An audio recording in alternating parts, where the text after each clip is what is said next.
Hey guys, what's going on? MJ Madness here, and today we are going to be taking a look at my picks for the NHL 2016-17 Western Conference standings. So basically in this video, what I'm going to be doing is I'm going to be ranking all 14 hockey teams in the NHL's Western Conference by where I think they'll end up, all the way from number 14 at the bottom to number 1 at the top. And along the way, I'll be giving you my take on how the team is doing, some of the moves they made in the offseason, stuff like that, and then in the end, why I ranked them where I did on my list. Now, this video is part of a 3-part ongoing series I'm doing on my channel. So if you guys were on my channel yesterday, you may have caught my Eastern Conference standings predictions. That is still up here, so be sure to check that out if you haven't already. And then this video, I'm predicting the Western Conference standings. And then if you guys enjoy and hit that like button, I might upload a 3rd part to the series where I'll be doing things like giving you my Stanley Cup picks, my award winners, so like MVP, Rookie of the Year, Vezina Trophy, all of that stuff. So if you guys want to see that video, be sure to hit that like button, and I'll do my best to get that video up in the coming days. But for today, we're just going to be taking a look at the Western Conference. So without further ado, let's get into the list. Coming in at number 14 at the basement of the Western Conference, I am going with the Vancouver Canucks. I think the Vancouver Canucks right now are an absolute train wreck. And I think their general manager, Jim Benning, is one of the worst in the league, and he is running this team into the ground. And now let me explain to you why. So this team was really, really good 5 years ago. They were contending, they made it to the Stanley Cup Finals on the backs of the Sedin twins, Henrik and Daniel. But now both of them are 35 years old, and instead of the Canucks admitting that they're not a team that's going to be competing anymore, they are still trying to cling on to those last hopes of trying to contending, which is absolutely the wrong move for the Vancouver Canucks. What this means is that they're trading away young prospects and draft picks in return for aging veterans that are extremely expensive, counting against the cap, trying to hang on to the last bits of glory days, and this is absolutely a mistake for the Vancouver Canucks.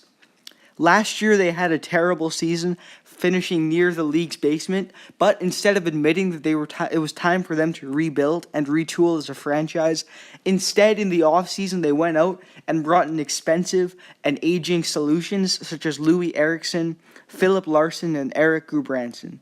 It's really not the right move for the Vancouver Canucks, and because of them trying to contend, they don't really have many stud prospects in the pipeline either. I predict another nightmare season for the Vancouver Canucks, where they continue to fail and fall all the way down into the basement of the league. The only thing the Vancouver Canucks will be competing for this season is the number 1 draft pick. Coming in at number 13, I'm going with the Arizona Coyotes. And unlike the Vancouver Canucks, the Arizona Coyotes are a team on the rise.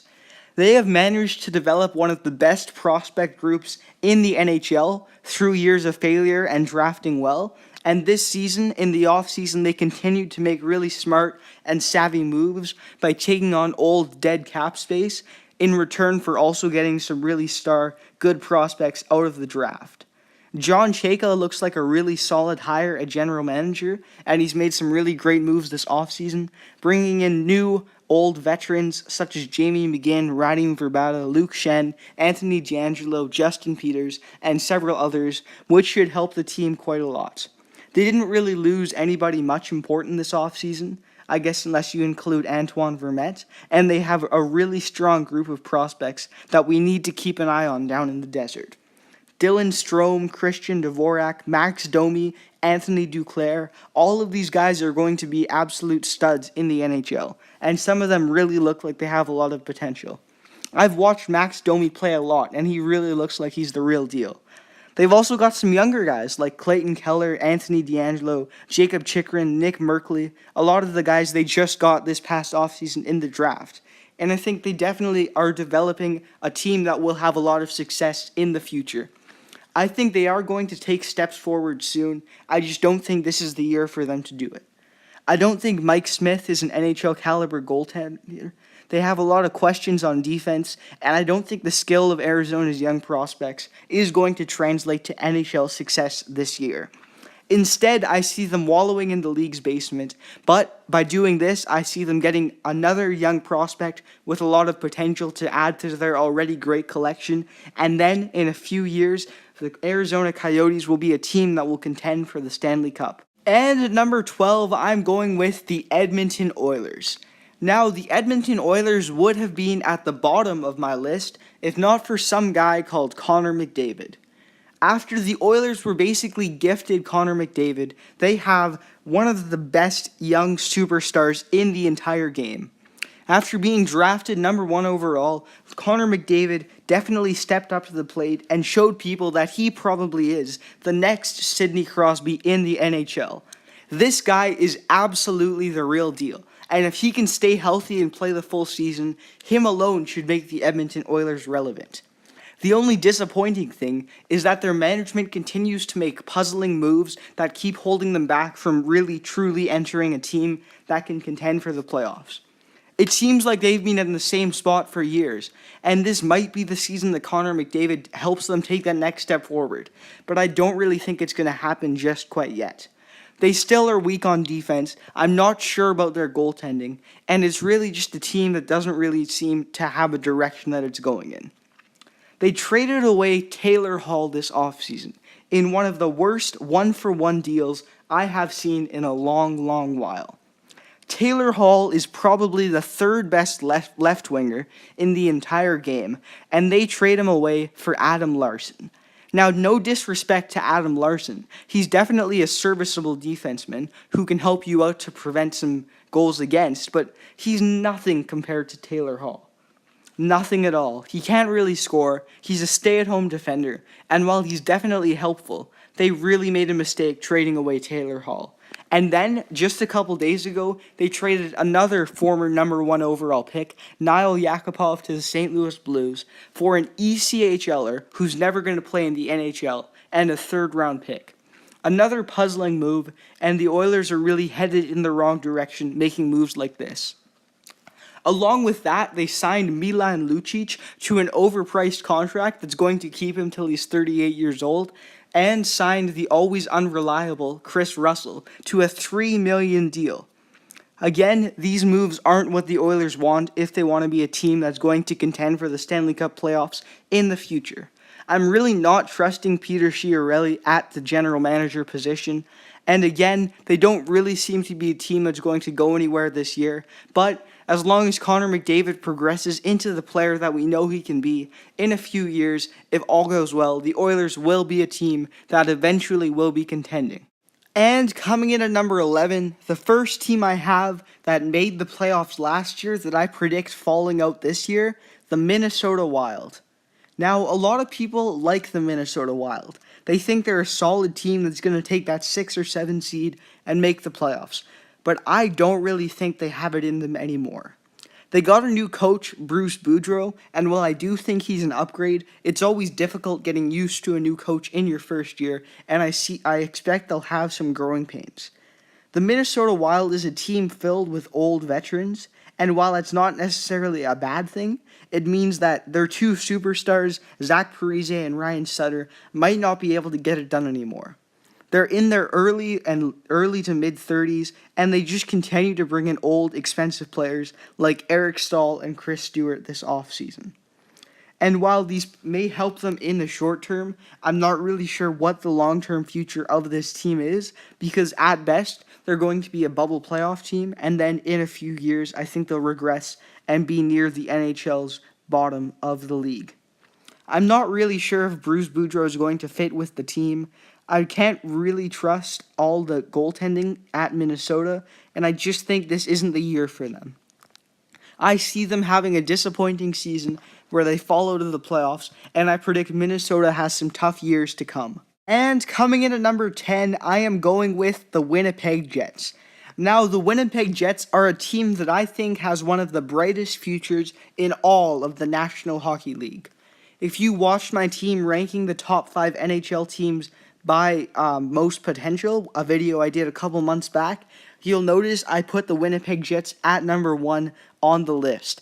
That is because through years of strong drafting and developing, they have been able to develop, in my opinion, the best prospect pool in all of the National Hockey League.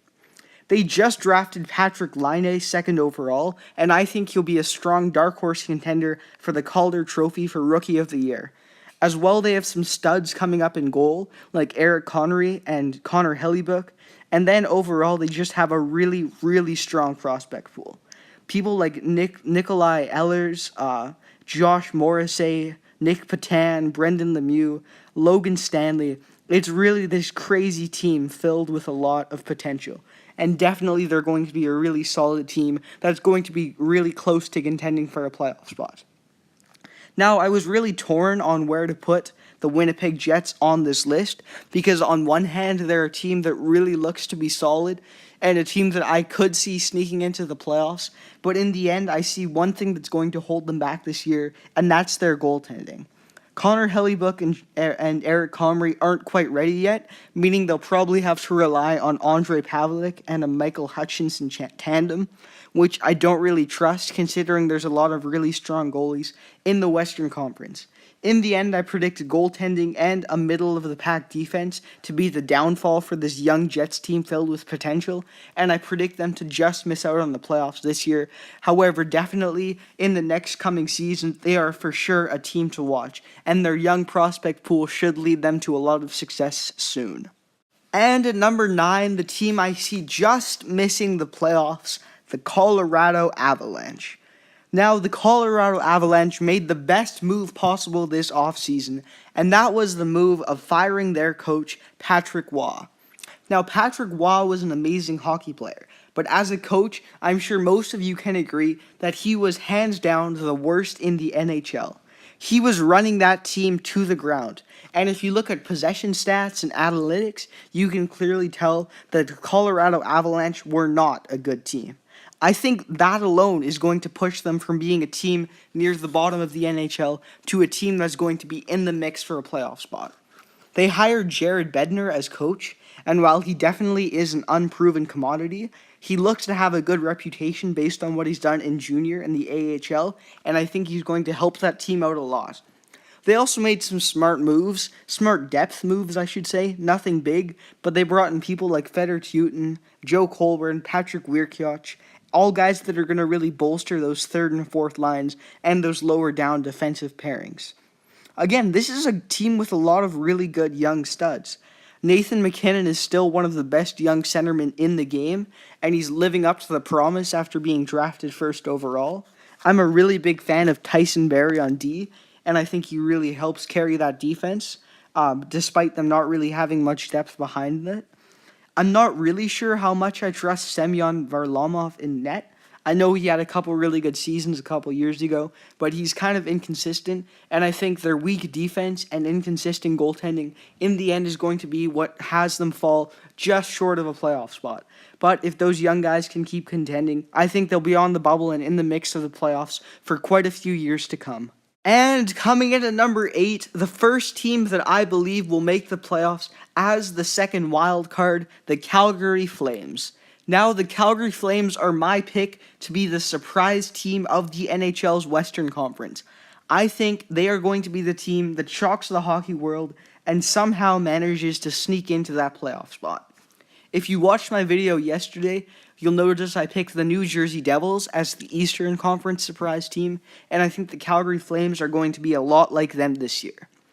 Now, you may be wondering, how is a team going to go from 5th worst in the league all the way up to a playoff spot? And I'm going to tell you my big reason I see them making that jump. Goaltending. Last year, Calgary had the worst goaltending in all of the NHL, the worst save percentage, the highest goals against.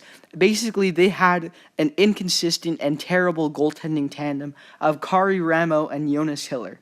Now, both of those goaltenders are gone. And in their place, they brought in 2 absolute, very solid goaltenders. Chad Johnson from the Buffalo Sabres and Brian Elliott from the St. Louis Blues. Both of these guys are proven and known commodities. We know that they can play above average goaltending, and I think that alone is going to help the Calgary Flames steal some games and sneak into the playoffs. They drafted Matthew Tkachuk at 6th overall, and he looks to be a steal based on where he was drafted, and he's going to join their already solid group of prospects, along with people like Hunter Shinkaruk, Andrew Mangiapane, Mark Jankowski, John Gillies, Tyler Wotherspoon, among others.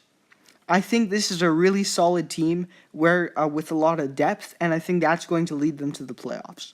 They have great defense as well. Mark Giordano is a dark horse contender for the Norris. TJ Brody is the most underrated defenseman in all of the NHL, and I think Dougie Hamilton is going to get more and more used to that Flames team.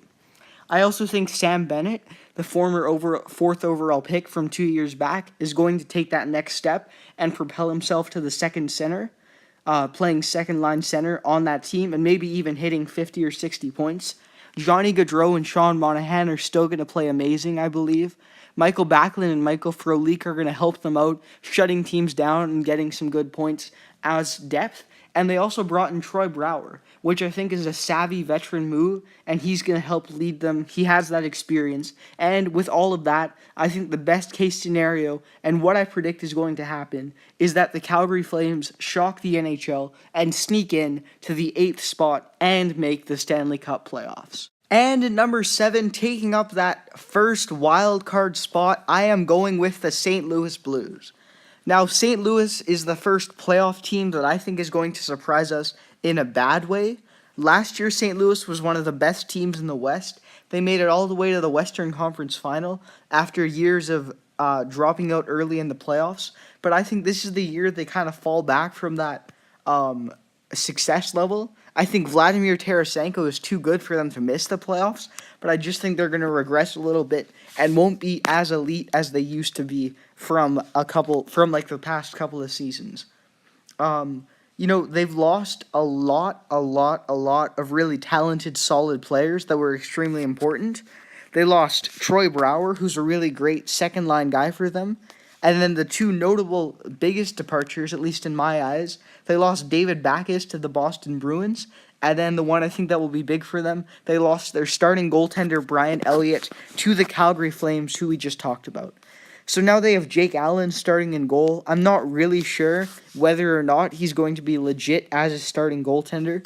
I've seen him be consistent over 30, 40 games, but can he hold up all the way through an 82-game season? Ken Hitchcock, one of the better coaches in the NHL, he has announced this will be his last year, and I just think some things are going to go wrong for the Blues, and again, they still have enough studs up front to make the playoffs. I just don't think they're going to do as great this year. But again, they got some really solid prospects coming up in the pipeline. Ty Ratty, Ivan Barbashev, Tage Thompson, Jordan Schmaltz. There's really a bunch of them. A solid team overall. Colton Parayko is one of the best young defenders, should I say. I think he'll take a better step forward, but I just don't think they have it all to be among the Western Conference's elite anymore, at least this season, and I see them taking a couple steps backwards and falling all the way down into 7th place in the West. And coming in at number 6, I'm going with the Los Angeles Kings. Now, LA has never really been a great regular season team, but what they don't lack in the regular season, they always make up for in the playoffs. They've won 2 cups in the last 5 years, and they're definitely always a team to look out for. They just, maybe we could call it, hold back in the regular season, saving that energy so that when playoff time comes, they're rested, they don't have injuries, and that's when they really take their game to the next level and come up in the clutch. And I think it'll be another season of that for the Los Angeles Kings. Keep in mind, I think any of these teams from 6 all the way to number 1 have a chance at representing the Western Conference in the Stanley Cup Finals. If you watch my Eastern Conference predictions, you may have noticed I think it's like a 3-horse race between the Pittsburgh Penguins, Washington Capitals, and Tampa Bay Lightning, but that's not the same in the West because, again, I think there's realistically 6, maybe even 7 if you put St. Louis in there, teams that could potentially win the Western Conference and represent them in the Stanley Cup Finals without me being extremely shocked. So it's definitely a conference up for grabs, and a lot of these rankings above could really go either way, and it's kind of just my preference. But back to the Los Angeles Kings. The Kings, they're kind of a team at the crossroads. I know Anze Kopitar, he finally took over as captain from Dustin Brown, But you got to think at some time, every single team's championship window begins to close. And I think after being bounced in the first round last season, you got to think maybe that's starting to happen for Los Angeles. They lost Milan Lucic. They didn't really make any big splashes in free agency, and I think the core is continuing to age. It's the same one that's been intact since the Kings won their first cup a while ago, but you really got to wonder how much does this team have left in it. I think they're still going to be a great team. Anze Kopitar is still one of the best centers in the NHL, but I just don't think they're going to be the team that takes it to the next level in the playoffs anymore. And while they'll still do great this season, realistically, I don't really think they're a team that has a shot of making too much noise when it comes to winning the Stanley Cup. Coming in at number 5, I'm going with the Anaheim Ducks. This is a team I see surprising the hockey world in a bad way. I think they made a lot of moves in this offseason. Not too many of them were very good. Kind of strange, almost puzzling, I guess you could call it. And they are one of my picks for a team that I think is going to regress quite a lot this season. Their core continues to age, and again, as I said, they've made some strange moves. So they fired their coach, Bruce Boudreau, and he is probably the best and most successful regular season coach in the NHL. He always gets his teams to having a good record. He just hasn't really been able to take that next step in the playoffs. And I do agree that they needed a change if they wanted to contend for the Stanley Cup. But the change they made was not the right one because they decided to hire Randy Carlyle, one of the worst coaches in the NHL. You may remember him from his dreadful time where he continued to ruin the Toronto Maple Leafs. And I feel very strongly that he is the wrong direction and the wrong person to lead this team. I think that's going to be the big thing that hurts them, but already they've made some strange moves on the player personnel side of things. They brought in some expensive old players, Mason Raymond, Antoine Vermette, and I think that's not really going to be great for them. They traded away their starting goaltender, Frederik Andersen, for some draft picks, and I think they're really relying a lot on basically second-year goaltender John Gibson to carry the weight, and I'm not quite sure if he's ready to lead and start for a full season. They also lost David Perron. He was a pretty solid depth scorer for the Ducks, and overall, they've just made some pretty big changes, not too many of them for the better of the organization. Now, of course, they still have Ryan Getzlaf and Corey Perry, two of the best players in the NHL. They're going to carry the weight on offense. They also got a really solid defense with some really great studs leading them, Hampus Lindholm, people like that. And I don't really know about John Gibson, but who knows, maybe he could be the guy to lead the Ducks in goal. I think definitely if things do go right, then who knows, maybe they could have a really great season. Sami Vatanen and Hampus Lindholm help from the defense. Corey Perry and Ryan Getzlaf turn back the clock. But realistically, I don't really see the Ducks having too much luck this year. I think Randy Carlyle was the wrong move. They made the wrong moves this offseason, and overall it's going to cost the Ducks, as they're still good enough to make the playoffs, but not good enough to become any higher than the 5th seed in the Western Conference. And coming in at number 4, a team that I think is poised to take a big step forward this season, the Nashville Predators. Their GM, David Poile, is one of the best in the league, and he pulled the trigger on probably their biggest trade in franchise history, where he traded their first and number 1 defenseman, Shea Weber, in return for PK Subban for the Montreal Canadiens. And I cannot stress enough how much I love this trade for the Nashville Predators. Already, PK Subban and Shea Weber are pretty similar on skill level. I would argue that looking at analytics, PK Subban's even better, but then you just look at everything else and it makes the trade such a win for the Predators. PK Subban is 6 years younger, he's being paid less money than Shea Weber, and he has so much room to grow and become even better. Shea Weber's 32, his contract is signed him till he's 38, and Montreal's really going to struggle with all that dead weight when they have an old, expensive, and not very skilled anymore Weber in a couple of years. Meanwhile, when Subban's deal expires, he will still be in the prime of his career, he's getting paid less money, and he still has room to grow and become an even better defenseman than he already is. Match up PK Subban with Roman Josi, and you have one of the top defenseman pairings in all of the National Hockey League. That was their biggest move this offseason. Not really too much else was made, but that's really all they needed because they already were a team that made it to the second round. And now, with all their young stars progressing like Ryan Johansson, then I think they can really make a move to become even better. Philip Forsberg's another guy I see taking a big step forward. James Neal might get back to his scoring ways.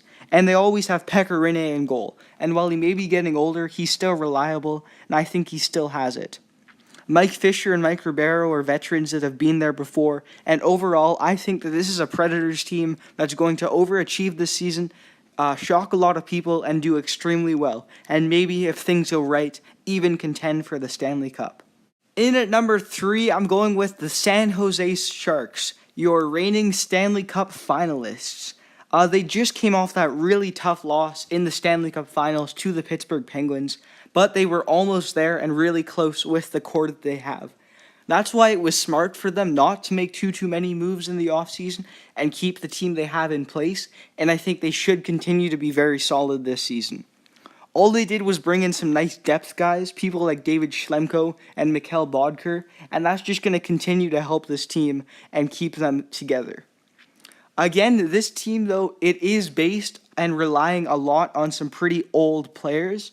Joe Thornton, Patrick Marleau, even the younger guys like Joe Pavelski and Brett Burns, relatively aren't actually that young. Like, they're in their late 20s, early 30s. So, again, people are still kind of waiting for the Sharks team to fall off. Like, Marleau is 38 years old, and yet still they've shown teams and the entire league that they still have it, and I really don't think they're going to fall off just quite yet this year. Because even if Thornton and Marleau take steps backwards, they have Brett Burns and Joe Pavelski to pick up the slack. Martin Jones really showed last year that he can truly be a number 1 goaltender, and I think once again the Sharks are primed to make a deep run into June this year, considering that they have the same players in place, and as long as injuries don't hit, the Sharks definitely are a team to watch out for in the Western Conference this season. Coming in at number 2, I'm going with the Dallas Stars. The Dallas Stars had a really great season last year. They won the Western Conference, but then in the playoffs, their goaltending kind of fell off. You may remember they had that brutal Game 7 loss. They lost in Game 7 6-1 to the St. Louis Blues, despite outshooting them, because again, their goaltending tandem of Kari Lehtinen and Antti Niemi wasn't really able to hold up. But even despite their terrible goaltending, they had so much offensive firepower that it led them all the way to first in the West last season. Tyler Seguin and Jamie Benn will continue to be some of the greatest players playing the game. They also still have room to grow, so they can definitely have the potential to become even better. John Klingberg is one of the game's young superstars in defense, and even though they don't really have too much depth behind him, I think he should be enough to at least keep their defense at the league average, and then they can rely on their superstar offense to score their way out and win games. This offseason, they did lose a lot of dead weight. People like Chris Russell, Alex Goligoski, Vernon Fiddler. The tough one for me, they lost former 10th overall pick Valery Nichushkin. He fled back to Russia to play in the KHL. He definitely had some talent, so that's probably tough for them to see him go. But I think a lot of that will be replaced and maybe become even better by bringing in Yuri Hudler from the Florida Panthers. He had a really great season 2 years ago for the Calgary Flames. He got 60 points. He's not really too far removed from that. And I think playing along with some of the superstars in Dallas like Spezza, Benn, and Seguin, I bet he rekindles his scoring touch and has a pretty great season. They brought in Dan Hamhuis to anchor their defense, and I think Kari Lehtinen and Antti Niemi should rebound in goal. I'm thinking that last season's terrible performance was an anomaly, and overall this is a really strong young Stars team that should definitely contend in the West. I see their defense holding them back from hitting that number 1 seed, but they definitely will be a force to be reckoned with in this season, and definitely someone to watch out for in terms of competing for the Stanley Cup. And your number 1 seed in the Western Conference, I predict it will be the Chicago Blackhawks. The Chicago Blackhawks are an insanely good team, and they still have that core together that has won them 3 Stanley Cups in the past 6 years. Now, you may remember last year, they had an amazing regular season, but in the end, when playoffs came, the injury bug hit them. A lot of their players got hurt, and in the end, they were unceremoniously bounced by the St. Louis Blues in the first round. Well, this season, the Blackhawks are back, and I think they will be hungry for revenge, and I predict them having a monster year and definitely contending for the Stanley Cup. Now, because of the superstar players on their roster, they are always up against that salary cap, meaning every summer it seems they have to do some navigation to avoid it, meaning they have to get rid of some players. This year, they lost a couple guys that were pretty important. Toivu Teravainen to the Canes, Andrew Shaw, Andrew Ladd, Dale Weiss, Thomas Fleischmann, Brian Bickle. A couple guys of them are gone. They also brought some good depth guys in, though. Brian Campbell should help an already monster defense with Duncan Keith and Brett Seabrook. Jordan Tutu, I didn't really know he was still playing, but yeah, he's on Chicago now, so that's pretty cool. Patrick Kane and Jonathan Toews are two of the best forwards in the league, and I think it's going to be a really solid team that's always going to be a team that's going to contend. I think the attitude for Chicago this year is Stanley Cup or bust. They're definitely trying to keep that championship window open, and I think their core is as young as ever. I think Artemi Panarin is going to continue on that Rookie of the Year performance last year and put up a lot of points and become something and elevate his game to become a superstar in the Western Conference. Overall, this is a really scary team, stacked in goal with Carey Crawford, solid on defense with Brett Seabrook and Duncan Keith, and terrifying on offense with Jonathan Toews, Artemi Panarin, and one of the best forwards in the game, Patrick Kane. So yeah, those are my predictions for the 2016-17 NHL Western Conference. I think, again, a lot of these orders are definitely could change. I could be convinced, like, some of these are pretty close. Like, there's not too much separating teams like, the Flames and the Blues or the Kings and the Ducks. But those are my predictions, and I think conceivably I see 6 teams that stand out for me, the top 6, and I think any of those 6 could compete for the Cup. And those are the Kings, the Ducks, the Preds, the Sharks, the Stars, and, of course, the Blackhawks. And those 6, I think, have the best shot at representing the Western Conference in the Stanley Cup Final. So those are kind of my picks, and if you guys want to see that third part of the series, then be sure to hit that like button. Basically, what I'll be doing in that video, as I said before at the start of this video, I'm going to be giving you my Stanley Cup picks, then looking at stuff like who the Rookie of the Year is going to be, the Coach of the Year, the Best Goaltender, the MVP, all of those kind of awards, and it should be pretty good. So again, hit that like button if you want to see that video. And if you guys enjoyed this and you like my predictions, then let me know in the comments down below. But most importantly, I'm sure most of you are going to disagree with me in some way or another, so tell me that too. Give me your top 8, who you think is going to make the playoffs, who's going to surprise us in a good way, in a bad way. I love hearing from you, your thoughts on the NHL, so leave a comment in the comment section below, and I'll try and read and respond to all of them. Anyway, that's it for me. Thank you guys all for watching. I will try and make another video on a third part of this NHL prediction series pretty soon. So thank you guys. Thank you guys so much for tuning in, sticking with me for this 30-minute ramble of my predictions, and I will see you next time.